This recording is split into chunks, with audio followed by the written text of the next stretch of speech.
The world is full of talented footballers, but most are specialised to perform a certain role and to play in a certain position. Just take the two greatest players of this generation. Cristiano Ronaldo is a freak of an athlete, his movements inspired, and his finishing is lethal. But he has never exactly been renowned for the defensive side of his game, and you wouldn't really want him playing anywhere outside of your front three. Lionel Messi, likewise, is one of the most complete attacking footballers of all time in terms of his passing, dribbling, and goal scoring, but he hasn't pressed anyone for the last 3 years, and you wouldn't really fancy having him in your backline. Go back even further than that, and though he may well be the most gifted footballer to have ever laced up a pair of boots, at 5'5" tall and always prone to doing something absolutely mental, I can't imagine Diego Armando Maradona having been a particularly effective centre-back. In today's video, I am just going to focus on current players, otherwise, obviously, John Charles would be number one, and we might as well just all pack up our bags and go home, or more recently, but still retired, some of you might have thought of the likes of Steven Gerrard, Wayne Rooney, Yaya Toure, or Michael Ballack when you saw the title of this video. Just in case the concept isn't straightforward enough, I wanted to try and pick out footballers who could do the best job in every outfield position. Yes, right back, centre back, up front, as a sweeper, a trequartista, and even as a false nine. It is about more than just versatility. It encompasses a player's physical, technical, and mental attributes. And the best way to think about it, I found, and this is how I settled any difficult decisions about who to include and how to rank those who I did include, was to try and imagine who would win a game between two starting 11s where all 10 outfield positions were occupied by 10 clones of the player in question. Okay, hopefully that makes sense. Here are 7 footballers who, I think, better than anyone else at least, could play in every outfield position. 7th, John McGinn. 7th place was a toss-up between 2 Premier League players for me, namely Ilkay Gundogan and John McGinn. This was actually one of my toughest decisions of all because I was really torn over who would win a game between a team of Ilkay Gundogans and a team of John McGinns, especially since Ilkay Gundogan is, in my opinion, a better footballer than John McGinn. Ultimately, I edged towards the Scot primarily because of his defensive credentials, and whilst I do think Ilkay Gundogan could deputise as a centre-back if he was playing alongside a more traditional central defender, I think 2 of him would struggle, and I also think McGinn is more suited than the German to playing as a modern-day fullback. Primarily a central midfielder, of course, John McGinn has played in every midfield position over the course of his 10 years and 381 games of professional football to date, having featured regularly on the left flank, particularly when he first broke through at St Mirren. Subscribers to this channel will know that I have long been a fan of McGinn's, and it seemed clear as day to me that Aston Villa were getting an absolute bargain when they signed him for just £2 million. The 27-year-old has since played a pivotal role in Villa's promotion and consolidation in the Premier League, and Steven Gerrard recently declared his love for him. Purely platonic, I assume. McGinn is not dissimilar to Gerrard as a player in some respects. He is strong, he's got great stamina, he works hard, he can tackle, run with the ball, pass, and score goals. Hence why he gets us started in this 7. Aerially, he might not be the best in both boxes, but you could certainly do a heck of a lot worse than a team of John McGinns. 6th, Joshua Kimmich. Only the second name on my shortlist when initially planning this 7, Joshua Kimmich has long been one of the most complete players on the entire planet.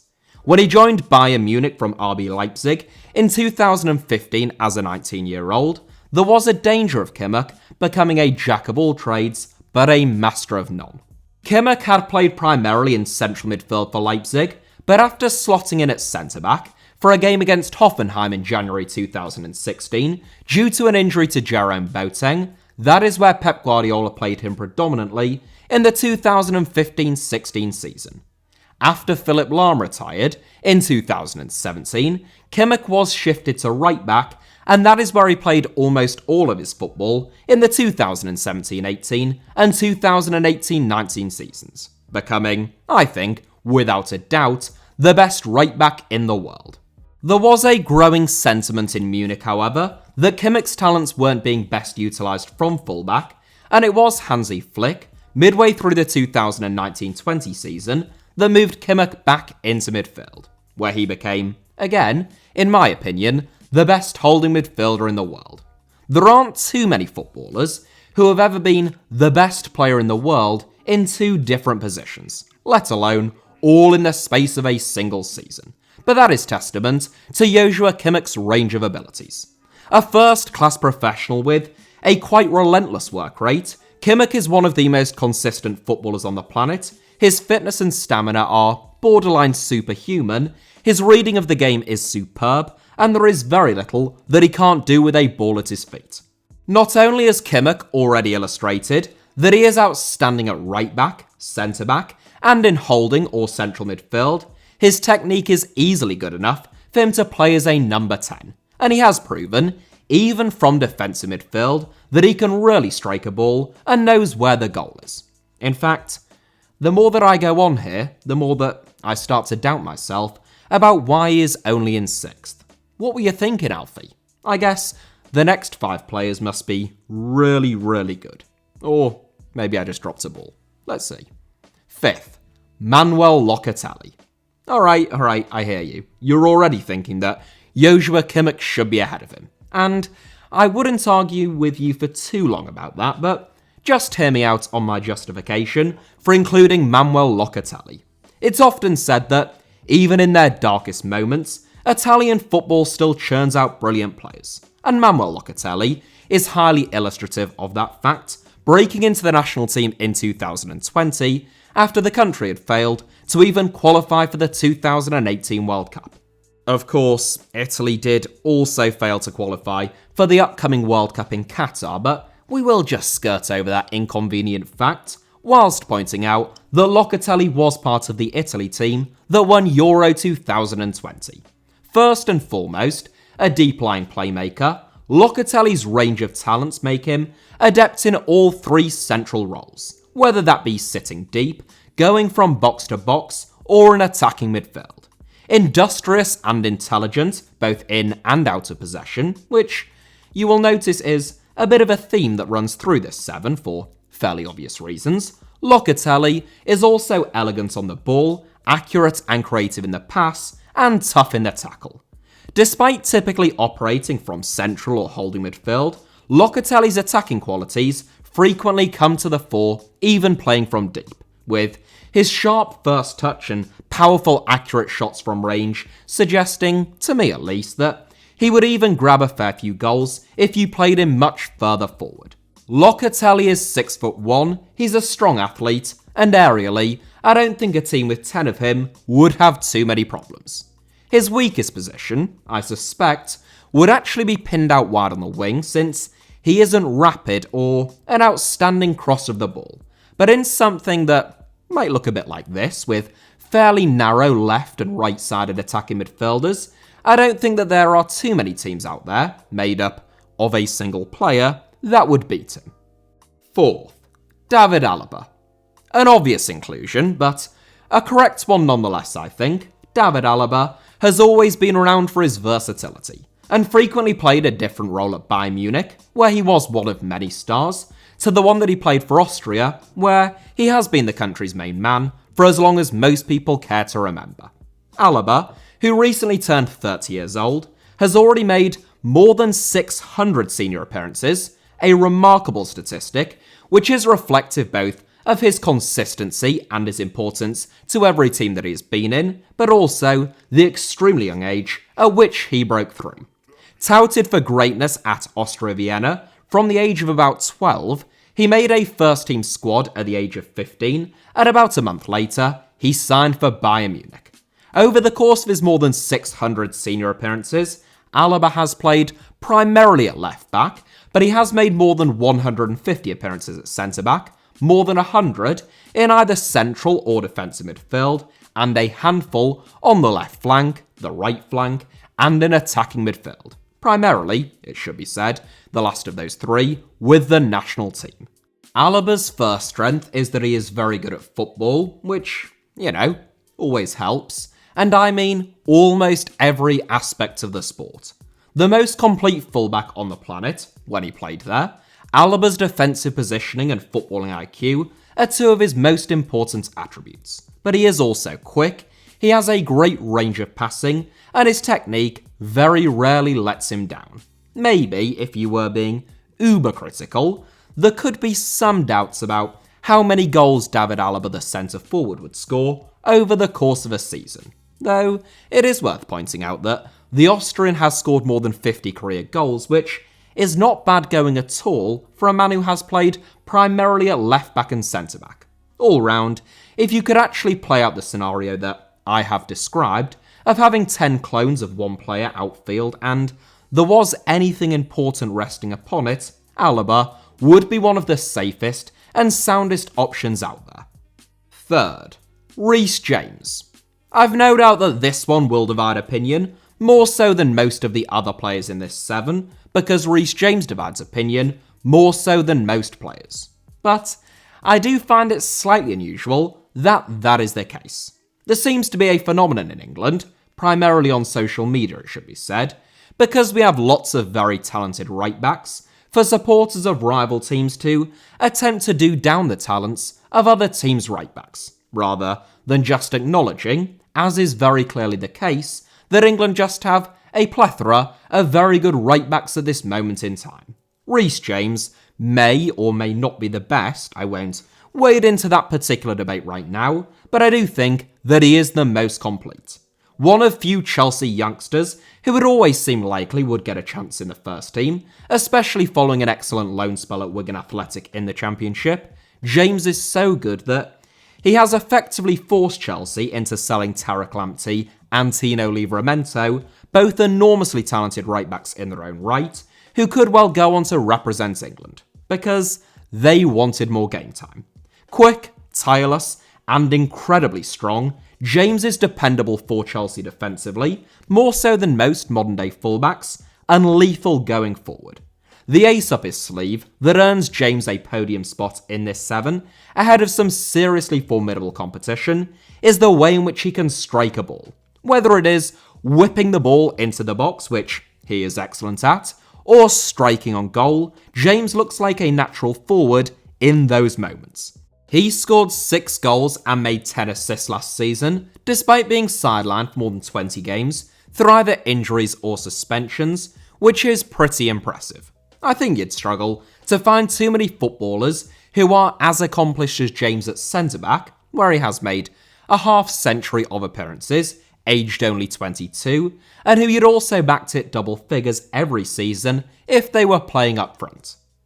Second, Leon Goretzka.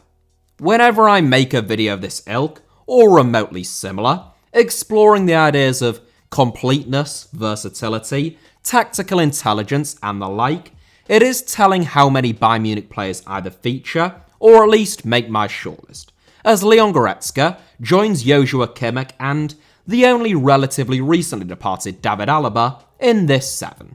Goretzka is someone who I don't see getting a great deal of attention outside of Germany, but signing him on a free transfer in 2018 is one of the finest pieces of transfer business that Bayern Munich have done in recent years, and there is no lack of competition. Described as the talent of the century by his coach at VfL Bochum, Goretzka was snapped up by Schalke in 2013, and a year after that, he was already playing for the national team. First and foremost, a central midfielder, Goretzka has played as a sitter, a box-to-box player, and an attacking midfield, in addition to having played just a small number of games at left-back and on each of the 2 wings. An absolute monster of an athlete, Goretzka's work rate is virtually unrivaled, and his passing, dribbling, finishing, and technique are all at least good, if not outstanding. I really cannot think of a single outfield position where I wouldn't back Goretzka to do a good job even at the highest level. He has got all of the attributes to be a marauding fullback, a rock-solid and aerially dominant centre-back. Obviously, we already know that he can play anywhere in midfield, and he has a real knack for scoring goals, so, all things considered, I think second is just about right. First, Joao Cancelo. Before I come to Joao Cancelo specifically, I just want to point out that there are 3 fullbacks in this 7, and the rest are either holding or central midfielders, unless you define David Alaba as being purely a centre-back. My shortlist too, and honourable mentions that I will come to at the end, was packed full of fullbacks.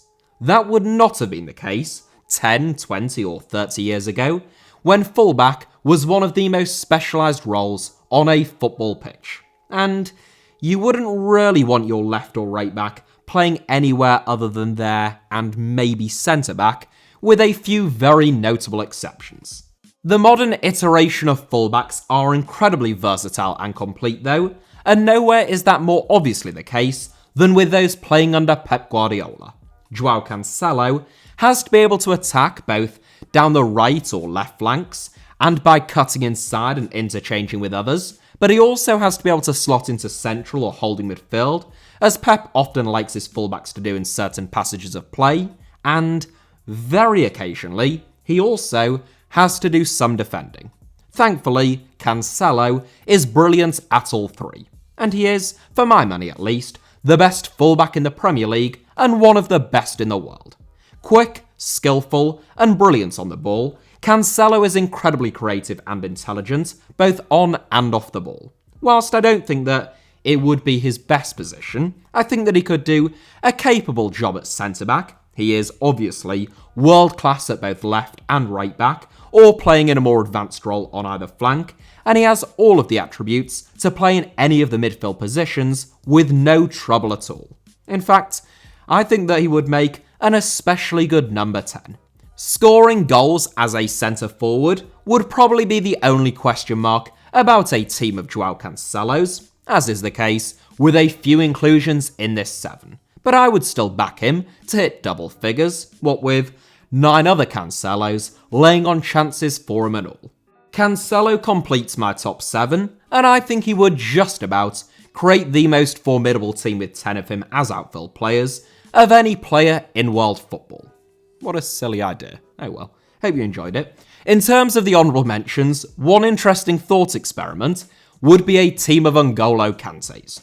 Aerially, they might have 1 or 2 problems, since Kanté stands at just 5'6", and the Frenchman is hardly renowned for his goal-scoring prowess. But the intensity of their running and pressing would surely make them an absolute nightmare to play against, and you might do well just to get as far as their box to try and make use of that aerial advantage in the first place. James Milner, a few years ago, would surely have featured, but at the age of 36, I just felt that there were 7 stronger candidates than him, but he does still get a well-deserved honourable mention.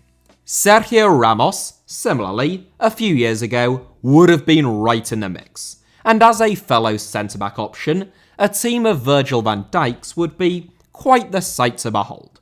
Bernardo Silva can play any midfield or forward role outstandingly, and I suspect that he could do quite a decent job at fullback. My only doubt with him would be at centre-back.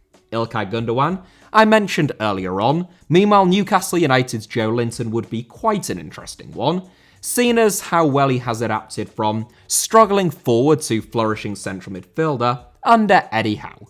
Emre Can is someone who doesn't have too many obvious weaknesses, except for, apparently, irritating everyone in a dressing room, which is rumoured to be why Borussia Dortmund now want to sell him. Elsewhere, the likes of Jordi Alba, Daniel Vass, Mason Mount, and, despite his disappointing loan spell at Chelsea, Saul Niguez, could all stake a claim to have been included, but overall, I am pretty happy with my 7. No doubt you will have some disagreements, as ought to be the case, and I would love to hear about them in the comments. I hope that you enjoyed the video though. Feel free to hit the like button if that was the case. Make sure that you are subscribed to HITC Sevens and have notifications turned on. And don't forget that you can follow me on Twitter or on Instagram via the username at HITC Sevens on both, should you wish to do so. As if you'd forget. Silly me. Have a brilliant day.